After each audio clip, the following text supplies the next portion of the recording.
Hi there, it's that time of week again when I do my YouTube upload. My channel is for artists, makers and crafters who sell or want to sell their work. It's for beginners and more experienced creative people alike. I hope you've been enjoying my content. If you have, it'd be really great if you could subscribe to my channel and hit the notification bell. Like that, you will get emails right in your inbox to tell you when I do new content. I give advice, really practical advice, tips, opinions, and sometimes I give psychological perspectives on things, and there's loads of that when we're producing creative work. Now today I'm going to talk to you about something that you absolutely love talking about, and that's business. Business and money. I'm going to tell you 4 really important things that you need to understand that may well facilitate that process of marketing and selling your artwork. Stick around and I'll see you in a minute. Bye.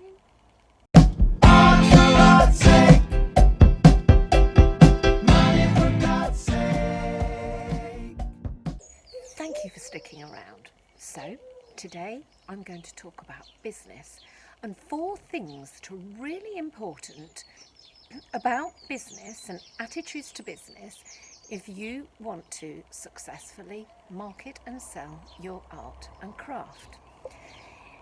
Before I launch into it, what you've got to understand is where are you at the moment on your selling journey? So, are you the sort of artist, crafter or maker who does an occasional craft fair, sells a few things to family and friends, not too fussed whether they sell anything or not, and gets pleasure if they do? This video is not really for you. It's more for the people who've got this idea that they want to earn a part living or want to have a go at being a full professional artist, maker or crafter and actually earn a living, or at least a part living. So you've got to give 2 hoots about what's coming in and what's going out. So if you're a hobbyist and you're doing it for your soul and nothing else, and you don't want to get involved in the cut and thrust of the business and the money side of it, then yeah, it would be great for you to stick around and listen, but it's not really relevant to you, and I'm not really targeting at that kind of mindset. Nothing wrong with that mindset, but it's not really what I am particularly targeting for this particular upload. Okay, so what's the first thing you really have got to get sorted out? Well, quite simply, you have got to know what it costs to run what you are doing creatively. So what does it cost to run your art, marketing and selling business, if you want to call it a business? So for example, what do you spend on materials, stands, IT, and with that information you really need to have some system of logging. So we call this your books. So it doesn't matter if you write it in a little book, if you want to do it the medieval way, or that you actually do an Excel spreadsheet. So every time you spend something that's relating to your art selling business, then you note it down. You note down what it was and you say what it cost you. Okay? Another thing you need to do is, from that, as the months go, when you've done about 2 or 3 months of this, have a look at your costings. They're really good, all right? So working out what your business cost is, what does it cost you generally speaking, per month to run it. Do it. It's really revelatory. What does it cost you per month to run what you are doing? So if you've got an annual fee, say if you do an open studios and that's an annual fee, divide it by 12. Get your monthly budget, get your monthly costings. What is it costing you per month? Scary, isn't it? And then the last thing in this section, what is it costing you to run your business, is what's coming in. So what revenue are you getting? And then you can balance, you can see what the balance is. So for the month of June 2020, what was spent? Not a lot. And what came in? Not a lot. But you see what I mean? So the monthly is what goes out, what comes in, what have you got left? Yeah? And that is the same for any business. It's called a profit and loss, really. At the end of the year, you do accounts and you have what's called a profit and loss sheet. What's come in and what's gone out. Bob's your uncle. The last thing in that section about what does it cost to run your business, I would really recommend that you have some kind of separation to this idea of the money for your art and craft selling. Even open a different account so you can really see the cut and thrust of it. And if you have to borrow from another account, you note it down that you've borrowed it from that account, so at some point when you bring that in, that's got to be paid back to there. It's not your business's money, it's somebody else's money, like your personal money that you're earning from something else, or your spouse's money, or whatever money it is. It's got to be paid back. So a separate account is really, really good idea. You know, what I will say about this, if you're really serious about this, income and outgoings, you really need to count in that sandwich that you had at that show, that cup of coffee, or 6 cups of coffee you had at that show. That is your costing. You don't say, oh, well, it's a nice day out and I'm just treating myself and it's from that account. No, it's on your business. You wouldn't be there if it wasn't for your business. Okay, so it's things like, and also, what did your petrol cost you to get there? You will find out really quickly whether you're serious about this selling lark. If you say, oh, well, I'm not going to include my petrol and I won't include that sandwich because I won't look like I've made any profit. Well, no. That means it's not working. Okay, the second thing you need to know about business is how to make a profit. Gosh, if we could all learn that, it'd be great, wouldn't it? How to make a profit. Well, one of the basic things you have to know if you're going to make a profit is what does it cost you to make the item that you are selling? So you really have to know your unit cost. And then you have to know what you're going to sell it for, and then what your profit's going to be. You've got to know what you're going to sell it for with regard to target market, with regard to whether you've already established a brand and your narrative, which your nuanced narrative that has a value, you're going to add a bit on top of that, and without going above your ceiling price. So you've looked around, what is everybody else selling their stuff? Well, mine's better than theirs and it's not as good as theirs, and I'm not so well known as them, but I'm much more well known than that, and I've got a really good selling history. It's on another upload. How to price your art. Have a listen, right? So getting your unit cost right, what's it cost you to produce that item, add a little bit in for petrol, add a little bit in for that sandwich, add little bits in so you cover your costs, your materials, and then work out your price so you're satisfied with that profit and you've not gone above a ceiling price where no person is ever going to buy what you have got on your stand or on your online shop. All right, so how you're gonna make a profit. That was number 2. Now number 3 is a bit of a tricky one because some of you are gonna hate this, which spurs me on even more. It It's basically about business acumen. It's basically about ethical business practice. It's about good attitudes when you're doing business. So I would advise that you behave more in a business-like fashion to retain good relations with your audience, with the people that you're interacting with. So, for example, your customers. So, for example, they will ask for discounts. They will ask for discounts. And they will give opinions. They might give opinions that you don't like. You are putting yourself out there, and you are putting your products out for tender. You are like anybody else, selling stuff, and you will get it. So the trick is to retain good relations with your customers, not to poo-poo their ideas, to take their ideas on board, to explain sometimes, to joke with them sometimes, to empathise with them, say, yeah, I see what you mean. Maintain good relations with your audience, with your customers, even though you might not agree with them, even though you might actually be quite racked off sometimes.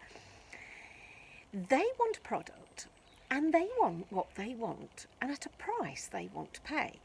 Now, so it's not your job to say, oh, well, well, I've sold my paintings for this amount, and, if you haven't got the money, then you don't buy. No. You maintain good relations, and you negotiate. You say, well, the reason it's this price is because for 2 or 3 years now I've been selling this size of painting for this particular price. However, today I could come down £20, but that's as much as I could do. Sale. Maintain good relations with your customers. Don't poo-poo them. Don't look down on them. Listen to what they say. Talk their language. Might not be your language. Talk up their language a bit. So on the same theme of retaining good relations, some of you deal with show organisers and gallery owners. And it's really important that you understand that they are not there to make a profit out of you or to get the better out of you, or get the better of you, sorry.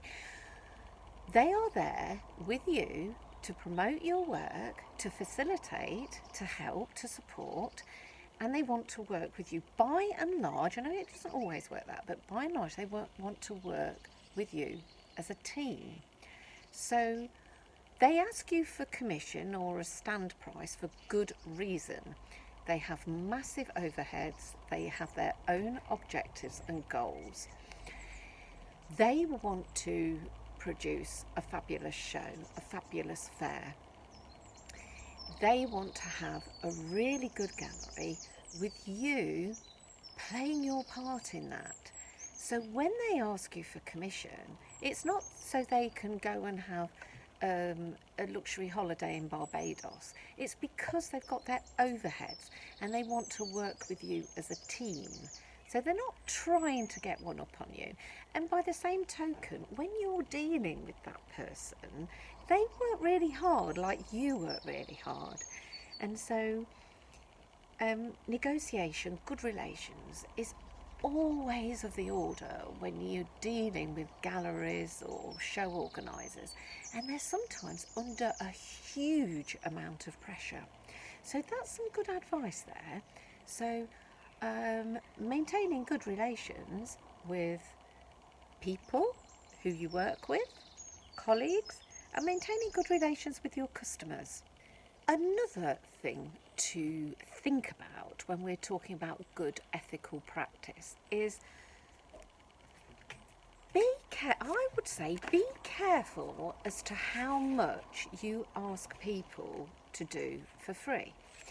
So what I and other artists in fact have encountered is artists consistently, or some artists consistently saying, oh well, I do good work because I'm an artist, and you should support this because it's art. You should support this because I'm an artist, and I think you should do that for free because you should support us. And if that goes on and on, you just think, well, why? So it's really important when you're wanting somebody else to do something, to offer you something, that you negotiate and you make it really clear what you are going to give in return. And also, it's really good business practice to actually sometimes pay for things.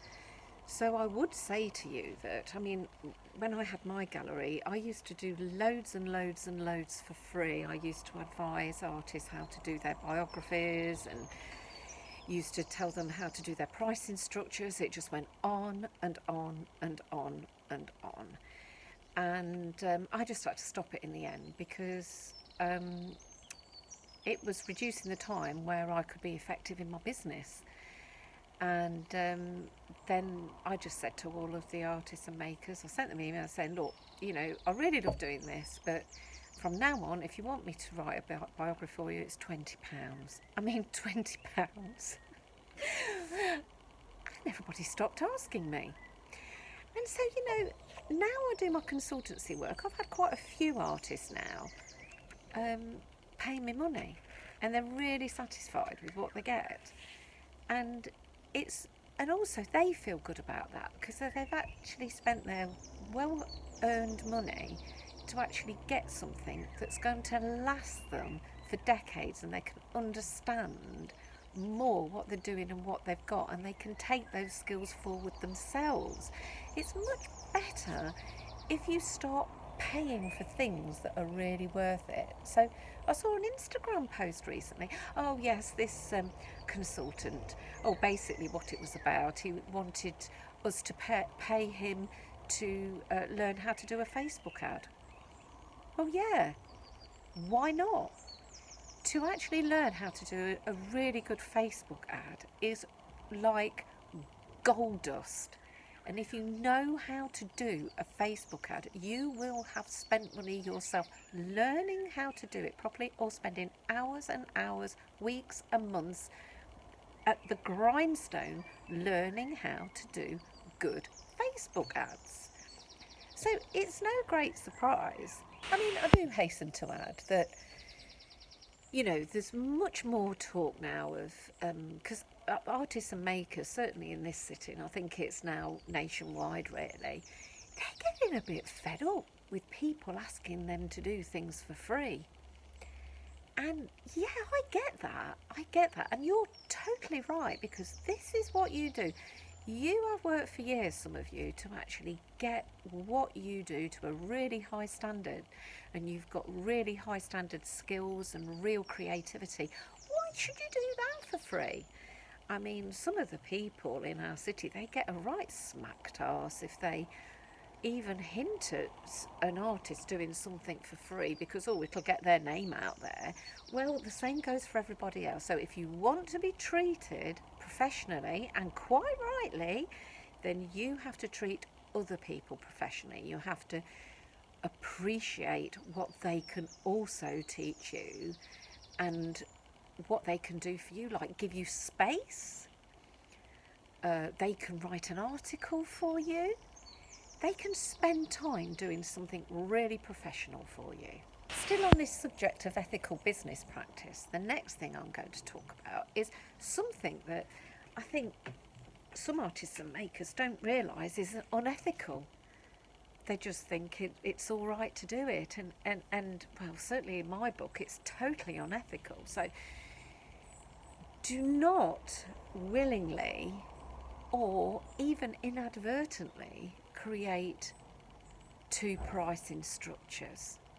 So there's an upload, as I say, on how to price your work. Get to your prices and then stick to those prices across your platforms, because if you start asking for different levels of money in different places, you confuse your customer and you really rack off the gallery owner or whoever it may be where you've got your work. So, for example, I had somebody come into my gallery and say, well, they're just selling those up the road now and it's £1 cheaper. And I went, really? I mean, there was I spending thousands of pounds giving them space to sell their work, and they were just down the road selling something that I was, and they were knocking money off. It's totally unethical, and it's soul destroying when you do that. So the same token, when somebody comes in, when an artist comes in and say, oh, well, these are my prices, but I need to put money on top because you're charging a commission. No, you are paid with your commission. You take that on the chin. So you are paying for the gallery's overheads. We can't function. If I charge another third, or if somebody's charging another 20%, 30%, 40%, 50%, they'll never sell your work. So if you think you can sell your work for, with this added on the top, then if you can't sell it, you say, oh no, I couldn't sell it for that price. Well, I can't, So some galleries, they charge 50%. And I'm afraid those artists and makers take that 50% hit because they're perhaps in a more prestigious gallery or whatever. And, it's all part of their provenance. They're in this particular shop in London somewhere. That's part of the provenance. That's part of what they want for their narrative. And they have to pay the price. They have to pay 50% commission. Take it on the chin, boys and girls. Now, this is totally different from, say, you're in your workshop and somebody comes in to buy your work, and you say to them, wow, you've come to my workshop and I'll give you £20 off that, or I'll give you £50 off that, or I'll give you a tenner. That is none of anybody's business, and that's a personal transaction that you don't publicly announce, and you're perfectly within your right to do that. Perfectly within your right. Now, I sell a product, and I buy it wholesale, and I sell it retail. So you buy wholesale, you sell retail. Okay. Now, my wholesaler also sells retail. Now, if my wholesaler started to undercut me and started to give lower prices than what I'm selling, because remember, they haven't got the same overhead as me. I've bought from them wholesale. They get their product more cheaply, but they've still got to keep that price, because otherwise everybody that they're selling to is going to get really cross because they can't compete. So this is about business. It's about ethical business. It's about playing fair. And if you don't play fair, then, you just don't get a very good reputation, really. But that's my advice. That's how business works. And you can take it or leave it. That was a long number 3. Ethical business practice, good business practice, negotiation, respect, fair play. Okay? The last one. A nasty one, a bit of a sore point one. Now, if you are taking money, so you've got your books and you can see what's come in and what's gone out. Actually, I've got something on I've got a tutorial on making a profit, and I talk about unit costs, and I'll talk about what's coming and what's going out, and what your costs are, what columns you can have, and things like that. It's really practical. But my 4th point is, once you've got that and you do your accounts at the end of the year. Now, some of you might have a PAYE job. Some of you may fill in a self-assessment already. You're thinking, self-assessment? Or let me just adjust this camera. You're thinking, self-assessment, what's that? Well, it's your tax return, okay? Now, if you've taken money from your art and craft, that should be declared on a self-assessment, on your tax return. What has come in? What money has come in? And what's gone out? Now, you might get a phone call from HMRC. If you haven't included that on your tax return, or if they can show that you've been taking money and you've not declared it, you're in deep doo-doos. And if you've not noted down your expenses, your outgoings, and kept receipts, etc., then you have no proof that anything happened. HMRC may want to see proof that you bought that sandwich, or that you spent that petrol, or that you actually did do that show. And if you can't show that, then you will have to pay tax on your revenue without taking into consideration your outgoings. Now, if you've got income and outgoings, and your outgoings are more than your income, then you've made a loss. And then that means you're not paying any tax. If you've got income and outgoings, and your income's more than your outgoings, then you've made a profit. And if that goes above your tax allowance, then you have to pay tax on it. I'm really happy when I pay tax. When I do my self-assessment, I think, well, number one, I feel really grown up when I'm paying tax. And I feel like, actually, if I'm paying tax, then I'm more successful, and I should be paying tax. So don't be afraid of tax and money and HMRC. Just do it, and you'll find it really satisfying. I mean, I suppose I can give help on how to do self-assessments and tax returns, because I've done enough. I think I've been doing them since 2002. So I've been doing them nearly 20 years, tax returns. So yeah, I could give you an hour on that, but you'll have to pay me for my expertise. I have to say, I'm not a financial advisor, but I can give you the basics on how to do your tax return, and how to look at, what's coming in with your art business and what's going out. I can show you how to do that. That's not a problem. So that's it. Art and money and business.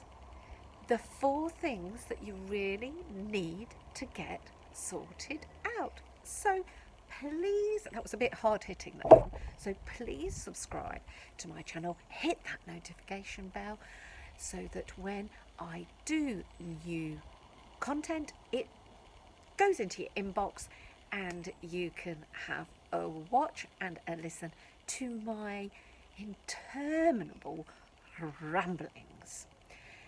Thank you ever so much for joining me, and I don't mean anything nastily. It's just my experience tells me everything I say to you. I'll see you next week. Bye.